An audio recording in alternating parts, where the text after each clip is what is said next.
Bien à vous, chers fidèles de l'émission Majuscule Propos, bienvenue à notre rendez-vous hebdomadaire. Eh bien, aujourd'hui, nous allons parler de l'Afrique. L'intégration africaine est au cœur du rêve panafricain et constitue l'un des piliers fondamentaux de l'agenda 2063 de l'Union africaine. Circulation libre des personnes, des biens et des services, marché commun, prospérité partagée, tels sont les objectifs affichés par les chefs d'État du continent africain. Et pourtant, en cette année 2025, la réalité demeure toujours contrastée. Selon Africa Visa Openness Index, des pays comme le Rwanda et la Gambie ont montré des exemples en ouvrant les frontières à tous les Africains, alors que d'autres pays africains continuent malheureusement de fermer les frontières aux ressortissants africains. Ce paradoxe interroge et comment construire une Afrique intégrée lorsque les Africains eux-mêmes peinent à circuler librement sur leur propre continent. C'est un véritable défi. Est-ce que ces restrictions ne peuvent pas compromettre cet agenda 2063 de l'Union africaine? Et pour en débattre, nous recevons sur ce plateau Damien Mzoun. Bonjour. Bonjour. Damien, vous êtes panafricaniste, vous suivez de près la politique du continent africain. Vous allez nous aider à comprendre les enjeux et ces défis auxquels le continent africain fait toujours face. Avec plaisir. Avec nous également sur ce plateau, Alexis Nizeimana. Alexis, bonjour.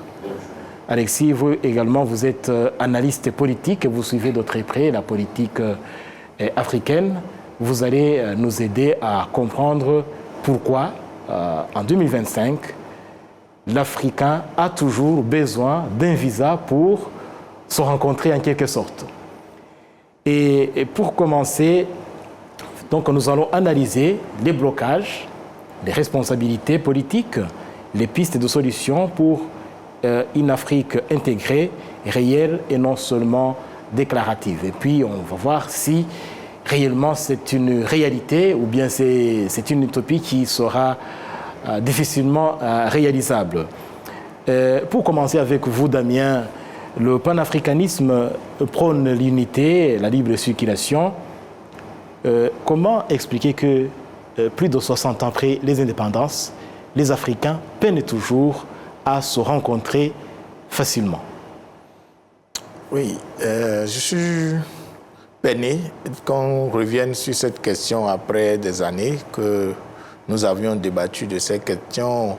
Je me rappelle, il y a autant de Idriss Déby père ici au Rwanda, quand on a lancé l'agenda 2063, et il était en ce moment le président de l'Union africaine. Il est passé ici et je crois vous rappeler que le passeport africain symboliquement avait été donné aux chefs d'État africains.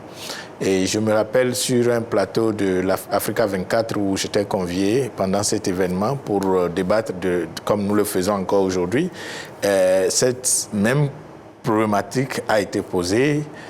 Pourquoi en 2063, entre-temps, il y a déjà 10 ans, pourquoi aujourd'hui on doit toujours continuer par se poser les mêmes questions? Je crois, déjà avant les indépendances, si on fait un peu de l'histoire, nous avions été colonisés. Les pays africains ont été sous la gouvernance des colons. Mais malgré ce moment-là où les colons nous gouvernaient, il se peut que ce n'était pas des régions. C'était des grands regroupements qu'ils arrivaient à diriger. Ce n'étaient pas des pays comme aujourd'hui, on est balkanisé, pour utiliser le thème. Donc, c'est juste après les indépendances que chaque pays ou chaque zone a commencé par réclamer maintenant son autorité, au point de faire en sorte que au lieu d'avoir même les zones régionales qui auraient pu marcher, on a eu l'Afrique de l'Ouest, l'Afrique de l'Est, l'Afrique centrale, l'Afrique du Nord et l'Afrique du Sud. Ces zones, ces regroupements régionaux qui ont même été des innovations par la suite, n'ont même pas pu marcher. Simplement parce que les individus veulent le pouvoir. Et avec la mentalité de rareté qui se pose, les gens pensent que lorsque j'ouvre, les gens viendront m'envahir, alors que même les Européens qui nous ont colonisés, eux, ils ont déjà dépassé cet état de choses. Aujourd'hui, lorsque vous prenez même un visa Schengen pour aller dans un pays européen, vous pouvez utiliser le même visa pour circuler toute l'Europe. Dans tous les 27. Dans tous les 27 pays. Mais aujourd'hui, en Afrique, lorsque vous venez, même dans une zone, vous prenez un visa du Rwanda, vous serez obligé de prendre un visa pour aller en Tanzanie ou prendre un autre visa pour aller au Kenya. Et je pense que c'est un défi. Et après tous ces nombres d'années, je me dis que c'est le moment pour nous, Africains, nos aînés qui nous écoutent, nos dirigeants, de prendre vraiment ce problème à cœur, parce que il n'y a pas un développement que l'Afrique peut faire aujourd'hui sans que l'intégration ne soit effective. La Chine compte plus de 2 millions, près de 2 milliards de population, mais ils ont un seul président. Et ça ne gêne en rien. Est-ce que ça empêche la Chine d'être au niveau où ils sont aujourd'hui? Au contraire, c'est le fait de se réunir, c'est un pouvoir qui pourra nous amener à faire à concurrencer sur un marché où nous ne sommes même pas présents sur l'échiquier international. Donc, je crois que c'est une peine de revenir sur cette question chaque fois, et j'espère qu'à force d'y revenir, nos dirigeants prendront cette situation à cœur et faire, parce que les pays qui l'ont fait, comme le Rwanda, vous venez de citer, le Bénin, la Gambie et tous ces pays qui ont réussi à faire en sorte que les Africains puissent se déplacer librement chez eux. Aujourd'hui, quand on voit sur l'index même des pays prospères en Afrique ou des pays vous voyez le taux de croissance de ces pays-là, relativement, c'est toujours en avance. Vous voyez un pays comme l'île Maurice, aujourd'hui, quand on dit doing business, ils sont toujours les premiers. Oui. Et c'est des pays qui ne restreignent pas les Africains de se déplacer et de venir librement. Donc je crois que nous devons revoir ce problème à la base et voir qu'est-ce que nous pouvons faire pour changer cet état de choses. Et Alexis, d'après vous, qu'est-ce qui a manqué? Pourquoi 60 ans après les indépendances, l'Afrique peine toujours à ouvrir ses frontières aux Africains eux-mêmes? Je dirais que ça manque la volonté politique. Parce que les colons nous ont tracé des frontières même imaginaires, parce que lorsque vous marchez, vous ne pouvez pas dire « Ah, j'arrive à la frontière ». Certaines frontières sont, sont imaginaires. Artificielles. Alors, ils nous ont tracé des frontières, nous ont donné des cadenas et des clés. Nous sommes enfermés dedans et nous ne sommes même pas sûrs où nous avons mis des clés. Alors, nous circulons à l'intérieur des enclos comme des bêtes qu'on est en train d'apprivoiser. Vraiment, c'est très malheureux, c'est très ridicule même. Cette volonté politique, et je dirais qu'aussi, elle est basée sur l'incapacité de faire des plans. Parce que ce n'est pas parce que tu n'as pas ouvert des frontières que tu es protégé, je dis en termes de sécurité, en termes d'autres défis qui peuvent arriver, mais c'est par manque de volonté, par manque de vision, même par manque de panafricanisme, de l'amour de l'Africain. Mais aussi, c'est un défi pour le développement, comme Damien le disait. Tu ne peux pas espérer avoir quelqu'un pour investir dans ton pays et tu lui demandes aussi de payer pour venir. Pour entrer.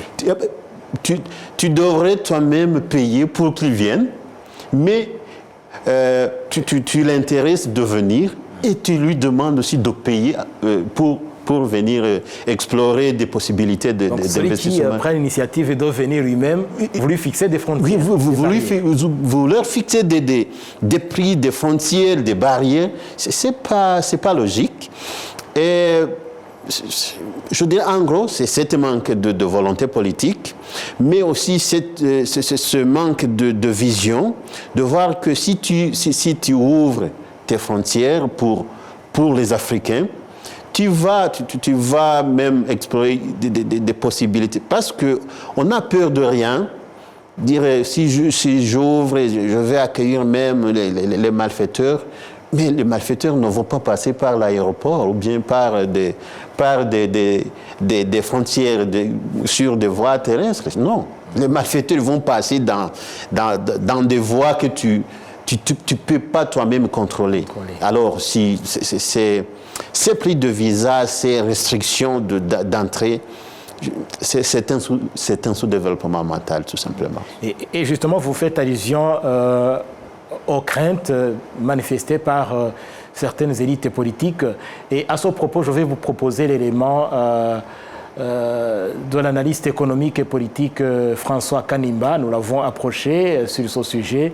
Et justement, il montre qu'il y a des soucis que les gens se font, mais qui n'ont pas raison d'être. Suivons un peu cet extrait de l'entretien que nous a accordé François Kanimba, et puis nous allons revenir après. Visa par principe, c'est quoi? C'est une autorisation donnée par un pays à des citoyens étrangers pour pouvoir entrer dans ce pays. Donc, par définition, c'est un obstacle.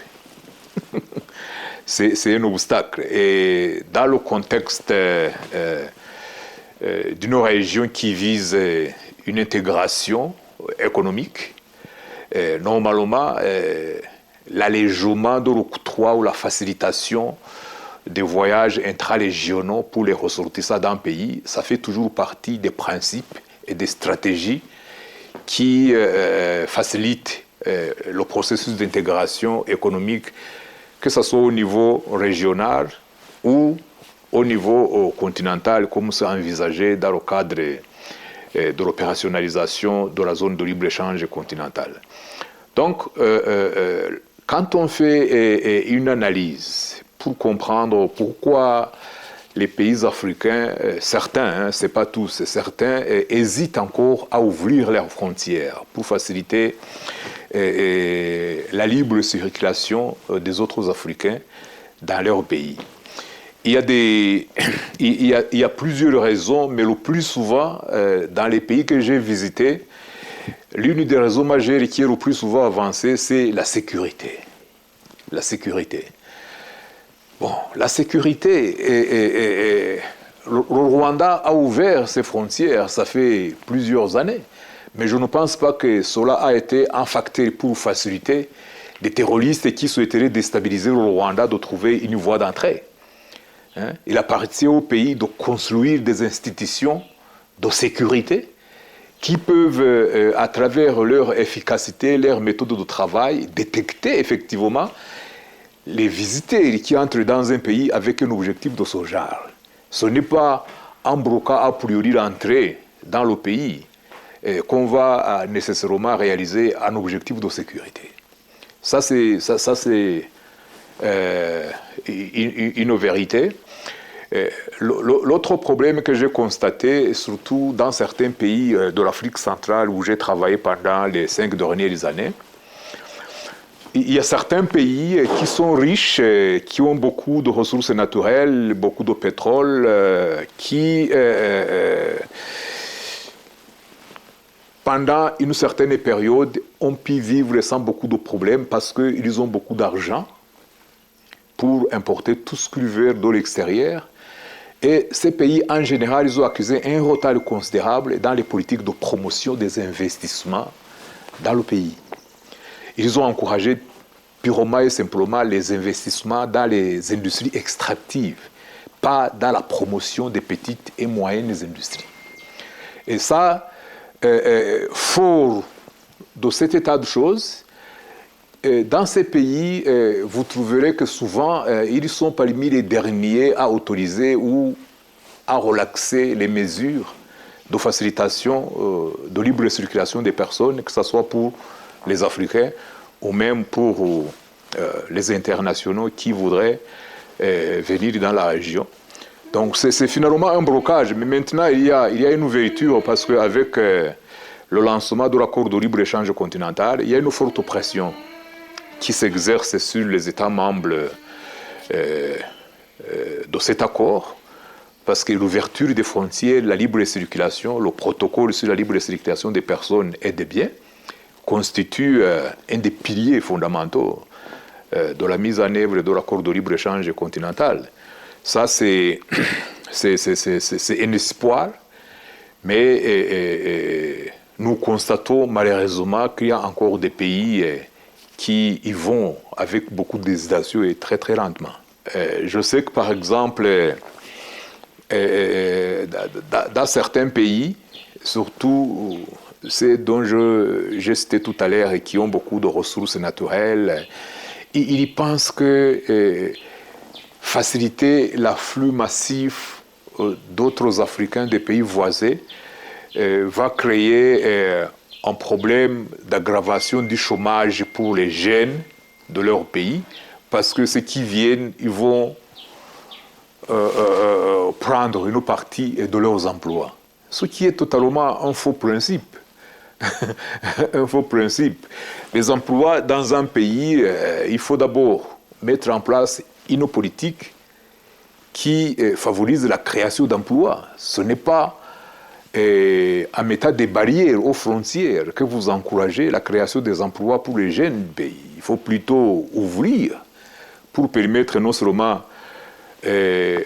aux potentiels investisseurs de venir chez vous pour créer ou appuyer même les jeunes qui sont en train de créer des industries, des petites et moyennes entreprises, à trouver des partenaires qui peuvent travailler avec eux pour réaliser leurs objectifs.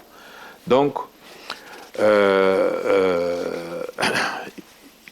il y a ce problème de mentalité, mais qui est en train de changer progressivement, parce que quand vous allez dans des réunions, dans des rencontres au niveau sous-régional ou même régional, les pays commencent à annoncer des mesures de facilitation pour tendre vers la libre circulation des personnes et des biens au niveau du continent. Voilà, c'était là François Kanimba, il est analyste politique, économique.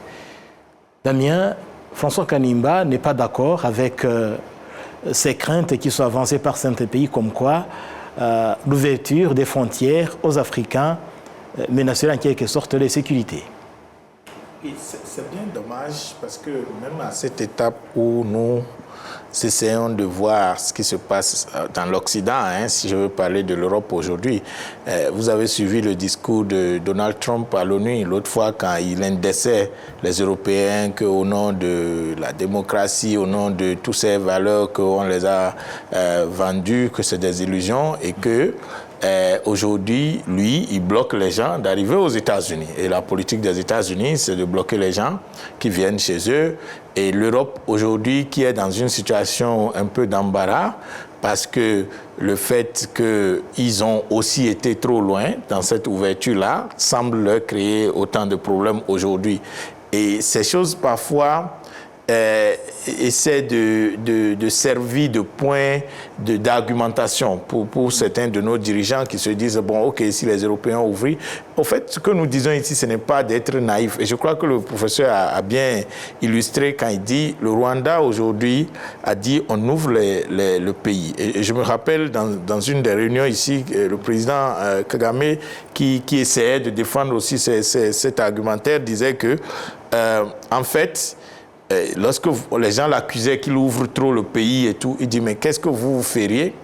Et pensez-vous que si quelqu'un veut faire du mal ici au Rwanda, c'est quelqu'un qui va peut-être prendre l'avion depuis peut-être l'Afrique de l'Ouest, ce qui est déjà trop cher.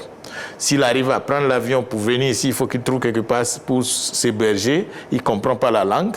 Et il va pouvoir faire combien de dégâts en termes de crimes avant qu'il ne soit attrapé. Si quelqu'un peut faire du dégât, c'est les gens qui tournent autour ici. Il suffit que quelqu'un les manipule même du dehors. Il peut faire autant de dégâts. Oui. Donc, c'est une illusion de penser que les étrangers viennent prendre le travail des autres et puis ils prennent... Même en Afrique du Sud où ça a été palpable. Vous avez vu nos frères africains qui ont été pratiquement déchiquetés, tirés dessus, parfois même tués ou blessés par des citoyens sud-africains pour qui nous étions battus en tant qu'Africains en général quand ils étaient sous l'apartheid. Aujourd'hui, c'est une violence démontrés comme noirs contre noirs, donc des Nigérians, des gens qui quittent d'autres pays africains, qui ne travaillent pas dans les structures d'État, ils ne sont pas dans le gouvernement, ils ne sont pas des ministres, ils ne sont pas des DG. Et ce que ces gens viennent, c'est des gens qui viennent dans un pays et qui veulent se chercher, qui créent leur boutique, qui créent les affaires. Comme ils ont le dos au mur, ils se battent pour... Parce que, quoi qu'on dise, c'est les étrangers qui développent les pays. Hein. C'est difficile pour certains de l'admettre.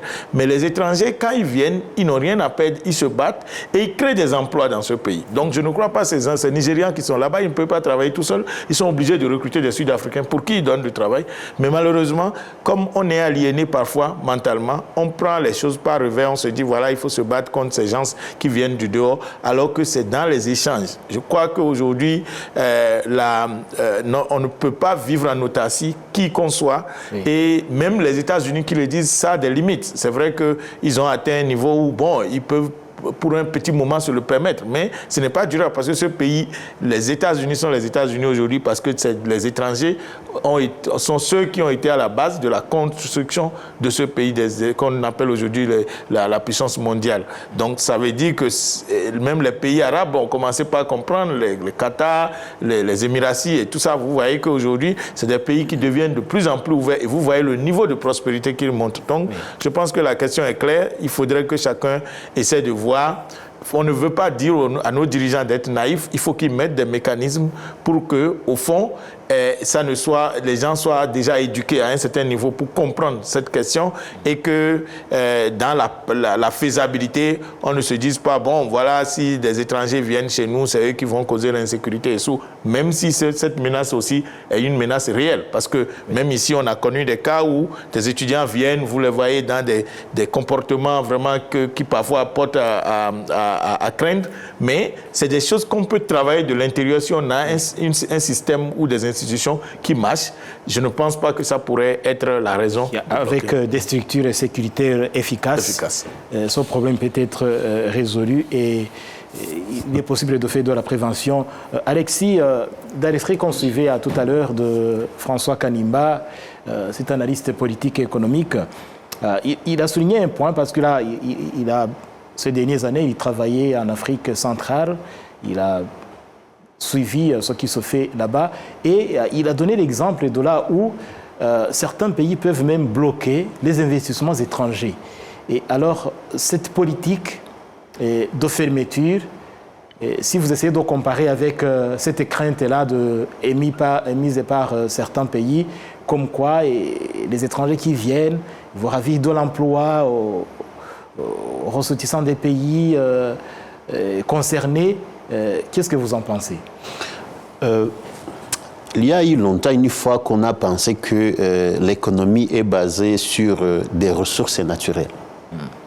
Ceux qui en ont beaucoup ont pensé qu'ils ont tout et qu'ils n'ont rien besoin. Je vais combiner ce qu'a dit Kanimba et ce que je viens de dire Damien. Vous voyez ces pays du Moyen-Orient qui ont du pétrole, du gaz, ils ont commencé à diversifier les investissements parce qu'ils ont su ils savaient que les ressources naturelles peuvent, des sources peuvent tarir, comment dirais-je, même les prix peuvent tomber, et les prix peuvent baisser, mais ce qu'ils savent, c'est que la diversification de l'économie, c'est cela qui va la faire, comment dirais-je, durable. Oui. Alors, dire que les frères africains, les frères et sœurs africains qui viennent dans un pays vont s'accaparer de l'emploi des nationaux, c'est totalement faux.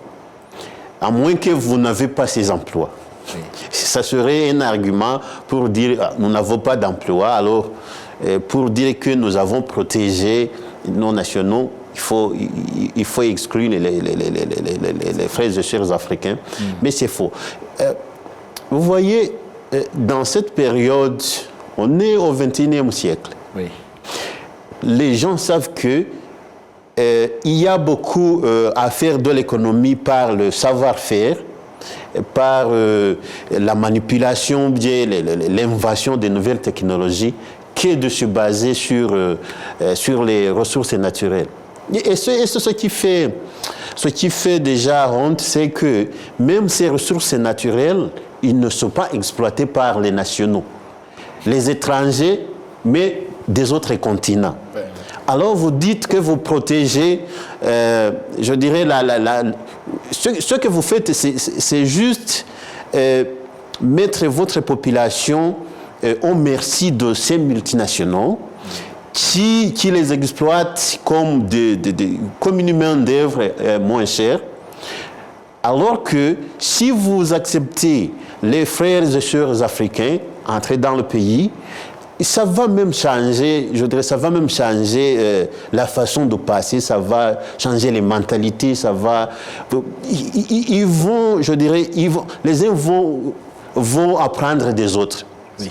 Et c'est cela, je dirais que c'est l'investissement majeur dans des générations d'aujourd'hui, même des générations futures. Il faut que nous apprenions le savoir-faire, même ces ressources naturelles, arriver au point de les transformer ici sur le continent, dans le pays, et de mettre sur le marché un produit fini avec une valeur ajoutée qui va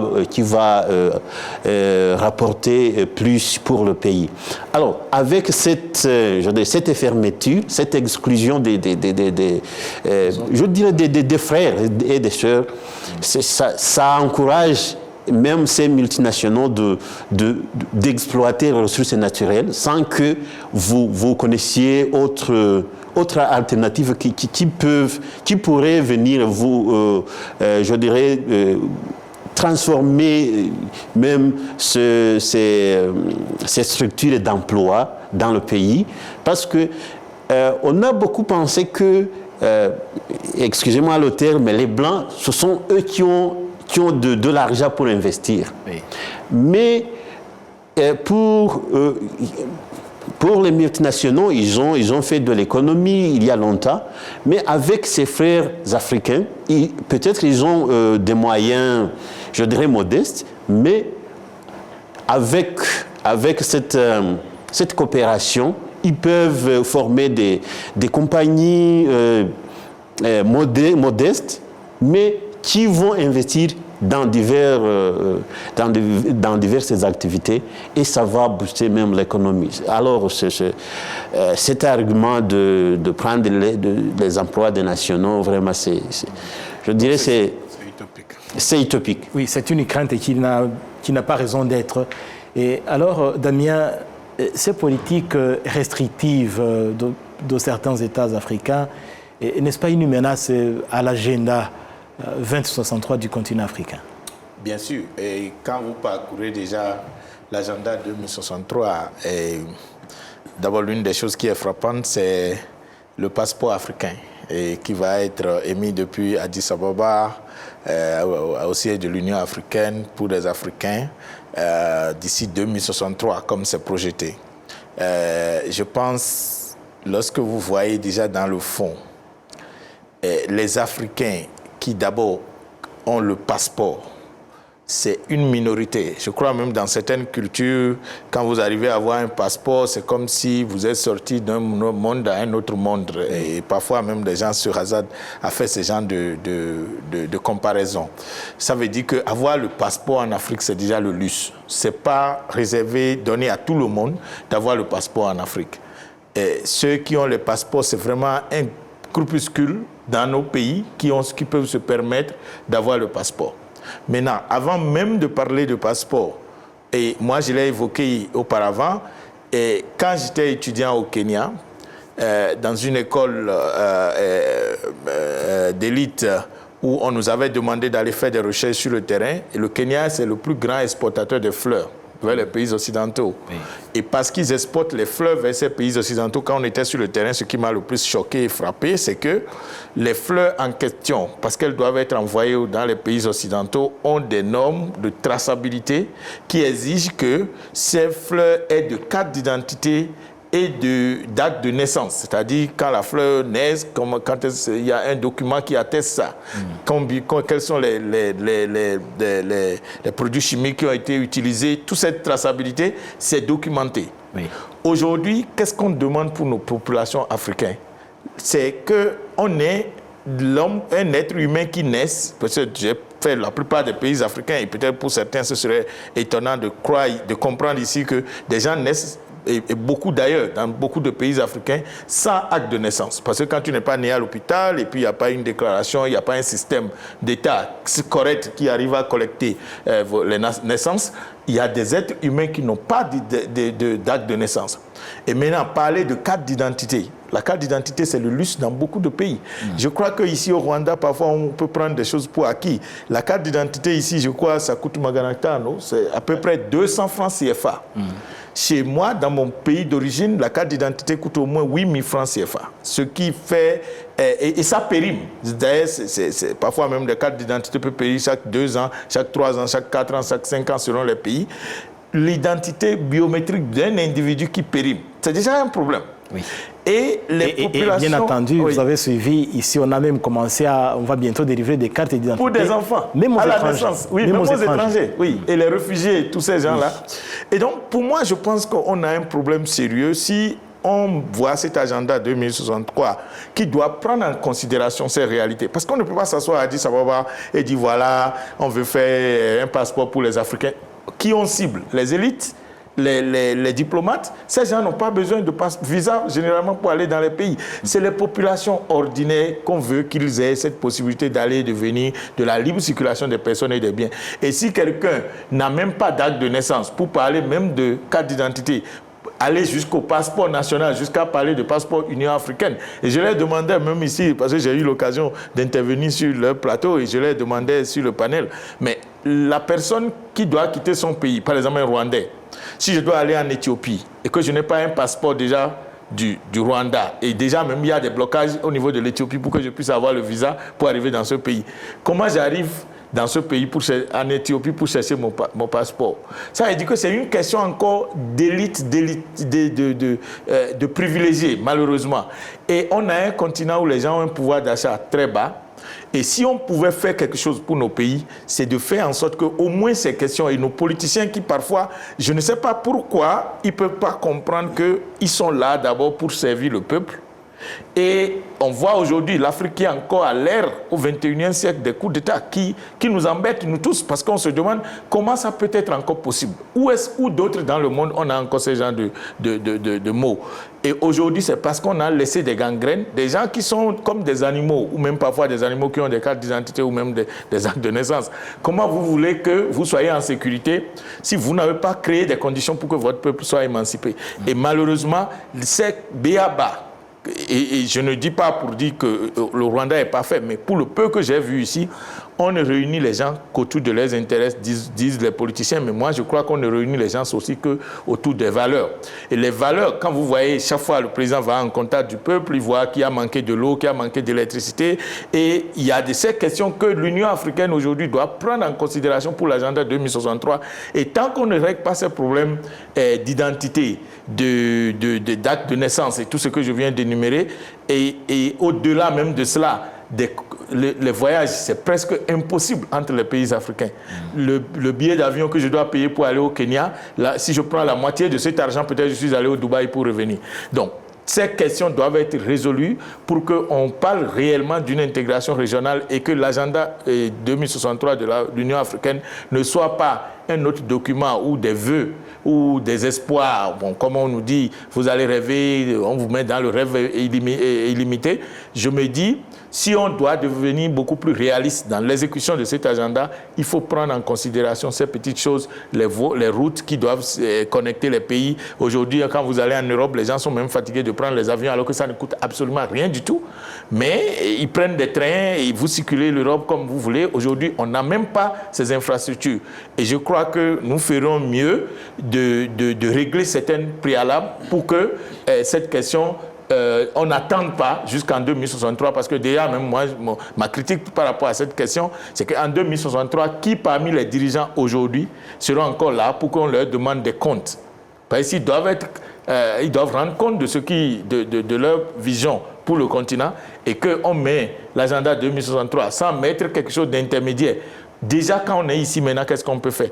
Les Africains qui ont le passeport, est-ce qu'on peut leur déjà dire, puisque notre sujet, ça parle de la libre circulation des personnes et des biens, qu'est-ce que ça coûte aux autres pays de faire comme le Rwanda, la Gambie, le Bénin, l'île Maurice, le Ghana et tous ces pays qui disent, lorsque vous êtes un Africain et que vous êtes parvenu à avoir un passeport et que vous pouvez vous payer votre déplacement, soyez les bienvenus chez nous, et vous arrivez, et ça se tamponne à l'arrivée.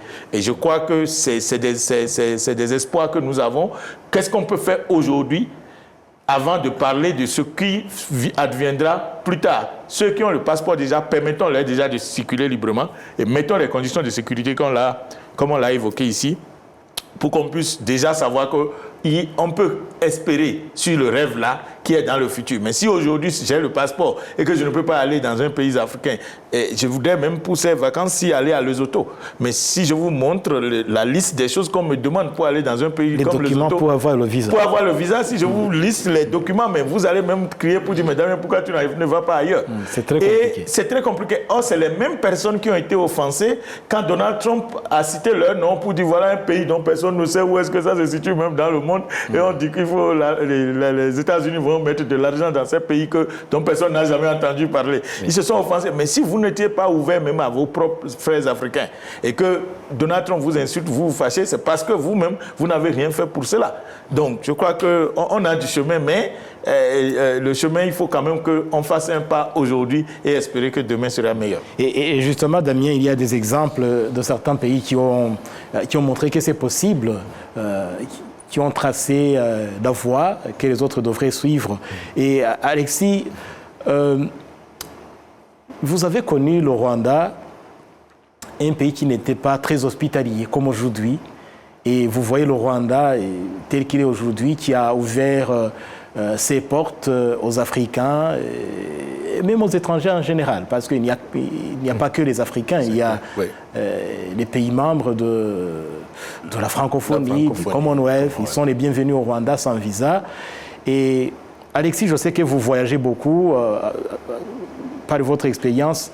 Et si vous pouvez nous faire une comparaison, un pays qui reste fermé sur lui-même, un pays qui suit cet exemple du Rwanda, de la Gambie, du Bénin et des autres pays africains, d'être ouvert. Et où est-ce qu'il y a le plus d'intérêt entre fermeture et ouverture au monde? C'est vraiment, c'est comme si elle est à la Lune. Je dirais, vous voyez, prenons un exemple simple. Oui. Un enfant qui naît dans une famille que vous traitez bien à la maison, mais vous évitez qu'il aille à l'école. Et vous attendez qu'à la maturité, il va être, un homme ou bien une femme importante dans la société. Comment ça se peut dans cette génération-ci? C'est comme ça. Si vous fermez des frontières, vous évitez les gens qui viennent chez vous, non seulement vous privez, je dirais, d'acquérir d'autres valeurs, des autres cultures, mais aussi de leurs connaissances, mais aussi leur capacité économique. Oui. Prenons l'exemple du Rwanda. Un Africain qui vient ici sans payer de visa, s'il n'a pas de relatif ici, d'abord, il va payer une chambre pour la résidence. Il doit rester. S'il ne venait pas, cette chambre serait vide durant cette période de résidence. Ça, c'est un. Deuxièmement, vous n'allez pas aussi connaître si on ouvre des frontières, on rencontre des problèmes d'insécurité ou pas. il faut ce qu'on appelle en français tester par essai et erreur. Mais c'est par ces ouvertures que vous dites, je vais prendre des mesures au niveau de l'aéroport, au niveau des hôtels. Donc vous savez ce que vous devez renforcer. Donc vous savez ce que vous devez faire à chaque niveau de contrôle. Regardez sur des rapports qui parlent des pays, des pays que vous pouvez même circuler durant la nuit sans crainte. Le Rwanda sur le continent, il vient au premier rang les 5 années successives. Donc, si vous avez cette crainte-là, de dire que ça va être un problème pour la sécurité, c'est que vous manquez, je dirais, des plans, vous manquez des innovations pour contrôler à ce qui concerne la sécurité. Deuxièmement, ces pays qui ont ouvert des frontières, regardez des revenus venant du tourisme. Ici au Rwanda, le secteur service est le premier pour la contribution dans le produit national brut. Le tourisme vient dans les premiers contributeurs. Alors, si vous fermez aussi pour des gains. Ce n'est pas seulement que vous évitez ces inconvénients, mais aussi, c'est ce qu'on a dans ces adages français qu'on dit, vous jetez l'eau de bain avec le bébé. Oui. Donc, vous avez des craintes de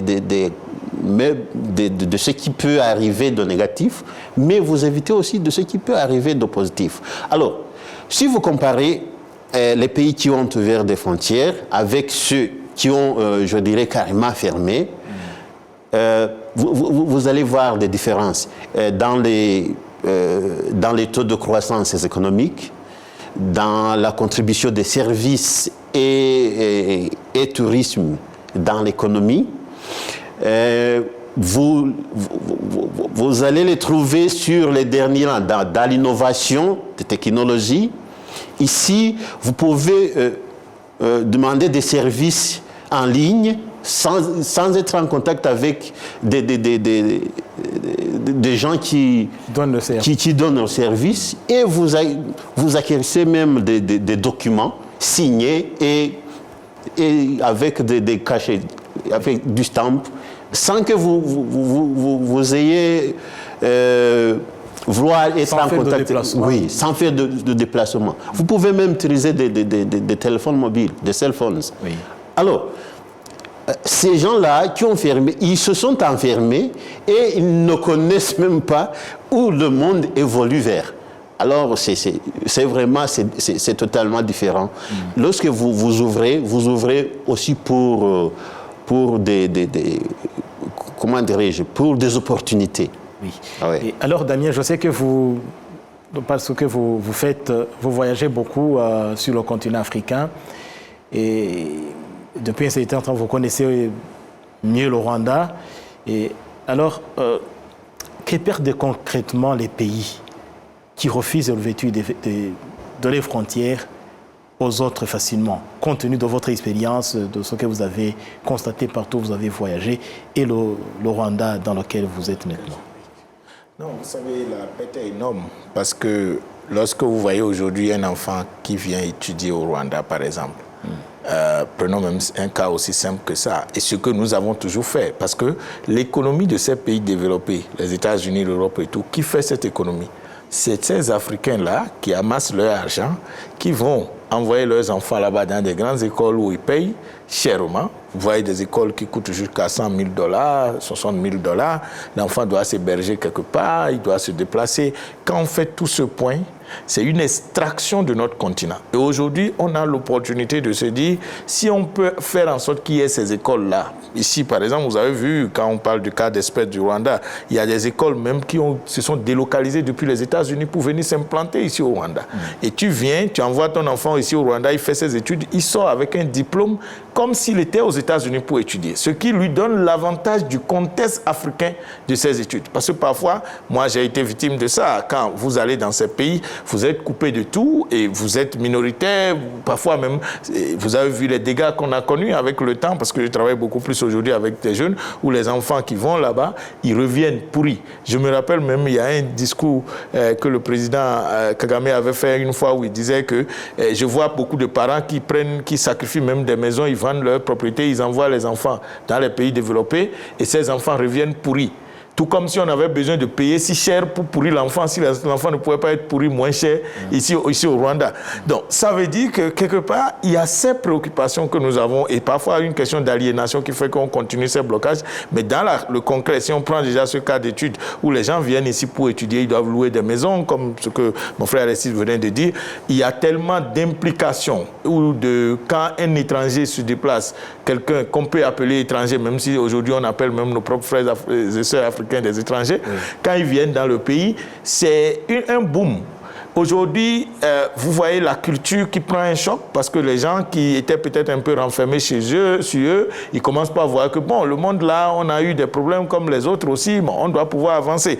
Donc, ces partages d'expérience, dans ce cadre de développement, à travers même déjà l'éducation, les mentalités, parce que aujourd'hui, je crois que le vrai capital, c'est au-delà même des ressources naturelles. Parce que malheureusement, les pays qu'on cite comme les pays qui détiennent le plus de ressources africaines et minières en Afrique, ils sont à quel niveau? Quand vous allez dans ces pays, parfois, vous n'avez même pas de route, vous n'avez pas de l'eau pour vos populations, vous n'avez pas d'électricité. Et c'est vous qui vous tapez le front pour dire vous avez des minéraux, vous êtes riche, vous êtes en train de faire du bruit pour empêcher les autres de venir chez vous. Donc je pense que pour le peu que moi j'ai vécu, les sociétés ouvertes ont toujours eu une longueur d'avance sur les sociétés fermées. Oui. Et on peut avoir une politique relativement fermée, mais fermer un pays ne profite à personne.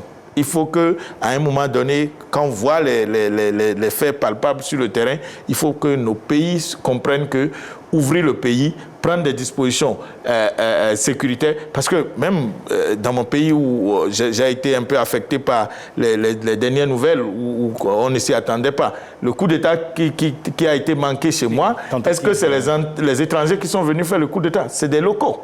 Et c'est justement ce que le président Kagame a dit ici. Il dit, vous ne pouvez pas croire que les étrangers peuvent faire du mal. Même s'ils doivent faire du mal, ils auraient pu rester de loin et téléguider des gens de l'intérieur pour faire ça. Donc, le problème majeur, lorsque vous ouvrez le pays, et que vous créez des systèmes de renseignement qui sont forts, ça permet à ce que vous puissiez contrecarrer ces questions de sécurité. Parce que chaque fois, on va vous dire, sur la base, on ne peut pas permettre aux étrangers de venir parce que l'insécurité. Mais l'insécurité que vous êtes en train de mettre des barrières ou même des clôtures, cette insécurité même parfois vient plus de l'intérieur de vous que de l'extérieur. Oui. Et dès qu'on est conscient de ça, on ne voit plus le dehors comme la menace. La menace devient quelque chose qu'on doit d'abord contrôler de l'intérieur vers l'extérieur et prendre les précautions pour y arriver. Donc c'est un défi. Et alors Alexis, il y a cette zone de libre-échange continentale africaine, la ZLECAf, qui a été décidée par l'Union africaine. Et est-ce que sans une libre circulation effective des personnes, est-ce qu'on peut rêver vraiment que cette zone de libre-échange continentale africaine sera opérationnelle finalement? C'est vraiment un défi qu'on doit relever. Même ce que nous appelons l'Union africaine, il m'arrive de me demander si c'est vraiment une union. Oui. Pourquoi? Parce que un Africain de l'Afrique de l'Est ne peut pas s'unir à l'Africain du parti de l'Ouest sans qu'ils aient cette connexion. Oui. La connexion, alors, ça doit d'abord passer par cette interaction, personne à personne. Ce n'est pas à travers les réseaux sociaux que vous pouvez dire « Oh, on est à l'ère des nouvelles technologies. » Mais oui, qu'on est connecté. Oui, les gens vont se connecter en ligne. Non, Se connecter en ligne, ça serait peut-être des échanges verbaux, seulement ça.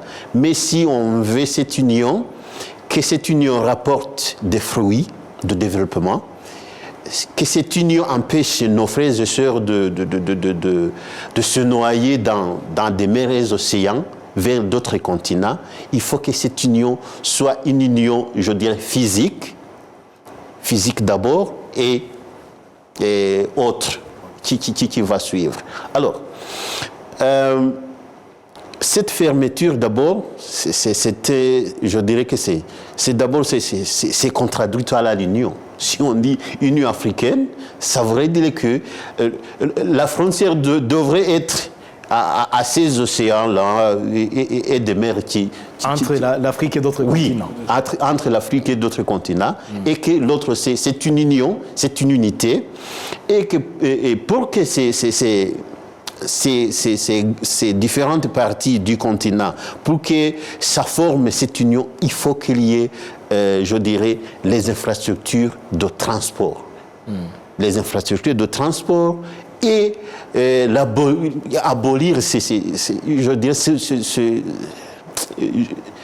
j'ai pas de bon terme d'appeler ce refus d'ouverture.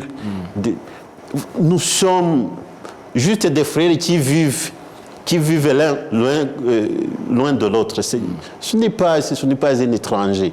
Si je rencontre Damier sur la route, nous échangeons, nous bavardons. Il ne va pas dire hey, tu es rwandais, moi je suis de... Non. Cela va venir peut-être lorsqu'on va dire ah, je rentre. Tu rentres où? Il va me dire je vais de l'autre côté du continent. Ah, vous êtes de l'autre côté du continent. Alors, d'abord, ce que nous appelons l'Union africaine, il doit montrer cette union. Oui. Et cette union doit passer par nos responsables politiques. Parce que ce sont eux qui prennent des décisions pour dire nous ouvrons, nous fermons. Ça, c'est un. Deuxièmement, il faut que l'Union s'investisse dans ce tracé des infrastructures. D'abord, ce tracé terrestre. Parce que nous n'avons pas de moyens d'avoir beaucoup d'avions pour dire qu'on va... Mais c'est ces moyens de transport terrestre, mais aussi ouvrir je dirais, les airs. Les airs sont aussi fermés, même si on voit que c'est déjà libre, mais c'est fermé. Pourquoi les billets d'avion sont très chers? Oui, vous quittez ici pour aller, par exemple, au Bénin, vous passez par Qatar et vous venez. Ou bien vous passez par l'Europe et vous revenez sur le continent. Vous quittez le continent pour y revenir. Oui, vous quittez le continent pour y revenir et dire que nous avons l'union. Vraiment, il faut que cette union africaine se ressaisisse. Il faut même cet agenda 2063, ça va pas, on ne va pas s'asseoir et en 2063 on dit ah l'agenda, il faut que ça commence aujourd'hui. Laissez-moi emprunter le terme de notre président Paul Kagame hier. Si vous avez un plan de 2063, si vous y arrivez en 2040, est-ce que vous perdez? Alors, il faut que nous commencions aujourd'hui et que cette connexion, cette connectivité entre les différentes parties du continent, il faut que ça arrive le plus tôt possible. Alors, ce blocage et cette fermeture des frontières, vraiment, c'est un frein à cet agenda-là. Et ceux qui sont en charge d'évaluer ou bien de pousser que cet agenda s'achève, il faut qu'ils travaillent à ce niveau-là. Ouais. Oui, il y a toujours des blocages qui s'observent malheureusement. Peut-être en nous acheminant vers la fin de cette émission. Damien, est-ce que vraiment il y a lieu d'être optimiste vu que même dans des blocs sous-régionaux, il y a des difficultés. Nous sommes en Afrique de l'Est, mais on voit qu'il y a des disparités au sein même de cette organisation. Il y a, là chez vous, la CEDEAO qui avait essayé, mais on voit que pour le moment, ça ne passe pas. Est-ce finalement il y a lieu d'être optimiste et que ce rêve d'union africaine sera réalisé?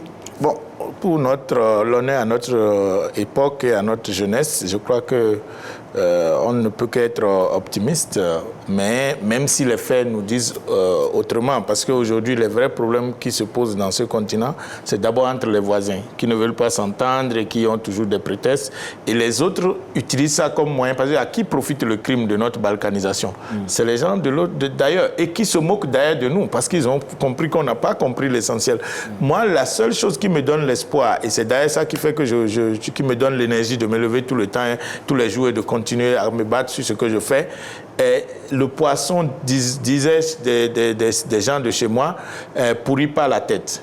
Si on arrive à éduquer nos peuples, à comprendre, et des fois quand je vois des leaders éclairés, sans citer le nom de quelqu'un pour que ça offense d'autres personnes, quand je vois des leaders éclairés se chiner, dire les choses comme s'ils prêchent dans le désert, parce que c'est comme si les gens s'informent, mais ils ne s'approprient pas de cette information pour en faire une connaissance et user de leur sagesse pour agir comme ça se doit.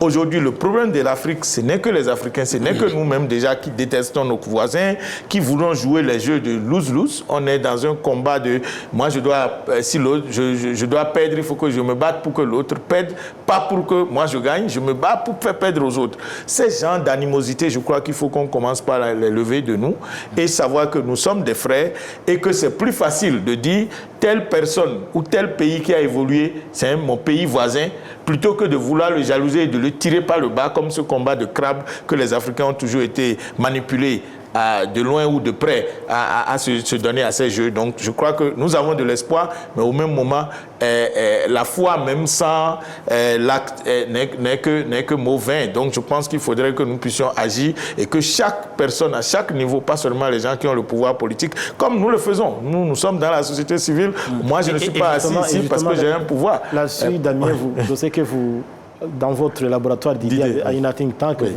vous travaillez avec les jeunes. Les adolescents, les jeunesse que vous côtoyez régulièrement, que vous encadrez, et ils vous donnent l'espoir. Ils me donnent l'espoir. C'est vrai que tu te dis, il y a encore du travail à faire auprès des parents pour qu'ils comprennent, pour qu'on sorte de cette naïveté de croire que pour cacher un trésor aujourd'hui à un Africain, il faut le mettre dans des livres, ou même quand un vieillard meurt, toute une bibliothèque brûle. Nous, on est en train de lever ce défi. C'est pourquoi moi, j'ai décidé de restaurer les laboratoires d'idées pour l'Afrique, pour qu'il y ait des endroits où les jeunes peuvent aller et s'éduquer. Ça va prendre du temps, mais je me dis, là où nous sommes tombés, c'est là où nous avons cogné, c'est au niveau de notre ignorance, c'est au niveau de notre manque de connaissances.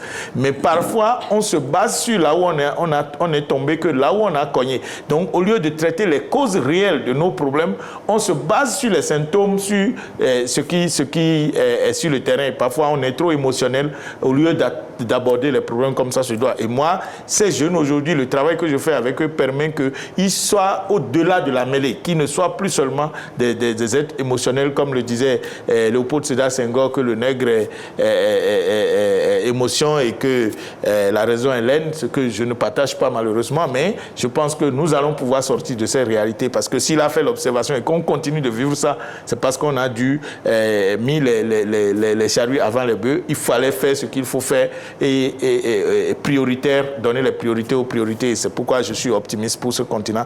Malgré nos défis, je crois que nous allons, déjà nous sommes les preuves ou les témoignages que c'est possible. Moi, j'ai quitté le Bénin, je vis au Rwanda, je bouge un peu partout dans le continent et dans le monde, et je me dis, si cette étincelle peut s'allumer et permettre à d'autres personnes, parce qu'aujourd'hui ce que nous faisons, c'est de faire en sorte que ces jeunes, ils voient la lumière, comme ça ils peuvent rêver, mais qu'ils aient un miroir, un réflexe qui leur dise, est-ce que moi, si je me comporte comme ça, est-ce que l'autorité morale que j'ai pu avoir avec une institution comme le think tank, est-ce que les gens seront fiers de moi? Et là, ça les amène à adopter de bons comportements dont nous sommes fiers. Et nous espérons que ça va continuer pour éclairer le continent davantage, même s'il y a encore beaucoup à faire.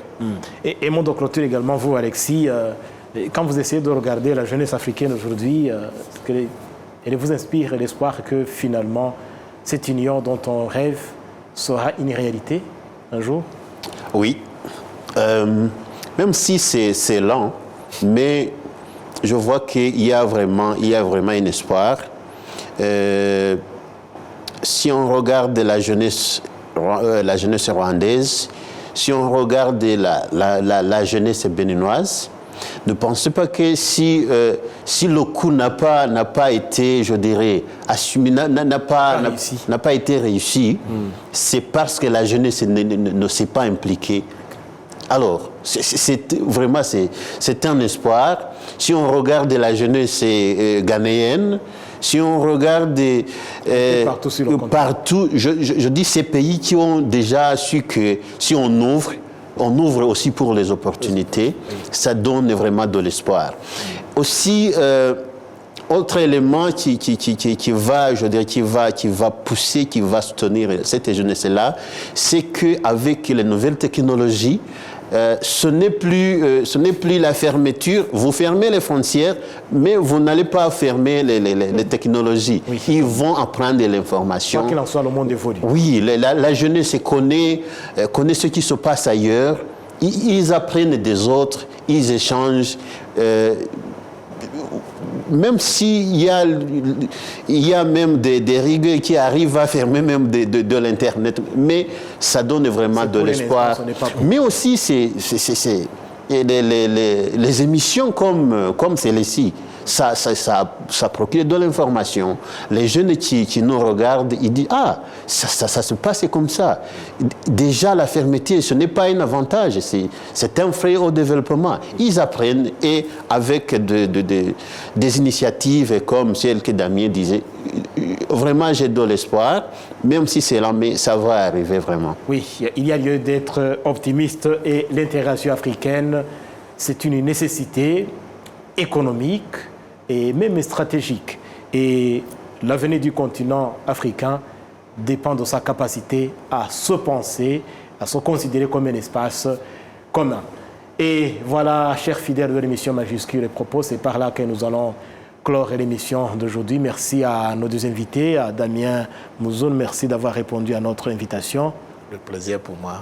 Et également vous, Alexis Nizaïmana, merci d'avoir été avec nous tout au long de cette émission et surtout merci pour nous avoir éclairé sur ce thème de l'intégration africaine dont nous rêvons tous et qui doit être une réalité plutôt que d'être une utopie. Et les Africains qu'ils comprennent qu'ils ont beaucoup à gagner à collaborer, à travailler ensemble plutôt que de s'enfermer sur eux-mêmes. Et à vous, chers fidèles de l'émission, merci d'avoir été avec nous. Restez avec la télévision rwandaise, prenez soin de vous. La télévision rwandaise reste à votre compagnie.